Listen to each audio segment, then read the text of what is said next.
이혼호엔 상제님을 제일 먼저 수종한 김형렬 성도님에 대한 기사를 실었습니다. 김호연 성도님과 김형렬 성도님은 부부로 상제님이 보신 앞 세상이 둥글러갈 이정표, 천지공사의 증언자 역할을 맡으셨는데요. 이후 제3변 진법도원의 지도자에게 상제님 말씀과 행적을 고스란히 전해 불멸의 공덕을 쌓았습니다. 김형렬 성도님은 이민년부터 기윤년까지 변치 않고 상제님을 모신 수석 성도이신데요. 23살 되던 갑신년 매당 불출함에서 처음 상제님을 배웠죠. 네, 김형렬 성도님의 호는 태운으로 아버지 김석필과 어머니 한산희 씨 사이에서 1862년 12남매 중 장남으로 태어나셨는데요. 부잣집 외아들이었던 덕분에 일찍부터 도를 구하는 일에 뜻을 품었습니다. 그러던 중 고부의 강가로서 신동이 있다는 소문을 듣고 그 신동을 보기 위해 고부로 향했는데요.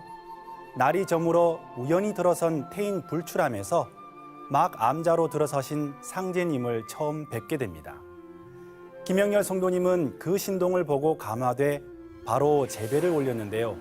상제님께서는 공중에 높이 떠오르시면서 조아옹 하나님의 면모를 보여주셨는데 상제님 성수 14세, 성도님의 나이 23세 때 일입니다. 갑오년에는 동학혁명 청주전투에 참가한 김형렬 성도님이 상제님의 은혜로 목숨을 건진 일도 있었는데요. 이후 가세가 기울어 집안을 돌봐야 했던 탓에 상제님을 찾아뵙지 못했습니다. 하지만 마음속으로는 항상 잊지 않았는데요. 이민년 4월 4일 원평장날 양식을 사기 위해 장에 들렀다가 충청도에 일을 보러 가시던 상제님을 다시 뵙게 된 것이죠. 두 번의 극적인 만남 이후 원평장터에 들렀다가 상제님을 뵙게 된 건데요. 이 일을 계기로 상제님을 자신의 집으로 모셔가면서 8년 동안 천지공사에 수종했죠. 네, 맞습니다. 원평장터에서 상제님을 다시 뵙게 된 김형렬 성도님은 반가운 마음에 장을 보기 위해 가져왔던 한 양을 상제님께 노자로 드리면서 자신의 집에 모시기를 간청했는데요. 상제님은 충청도에서 일을 보러 돌아오시는 길에 들리겠다고 말씀하셨습니다. 그로부터 9일째 되던 4월 13일 형렬아, 형렬아 라고 부르는 소리가 들려 그곳으로 가보니 금산사 돌무지개 문 위에 상제님께서 앉아 계셨는데요.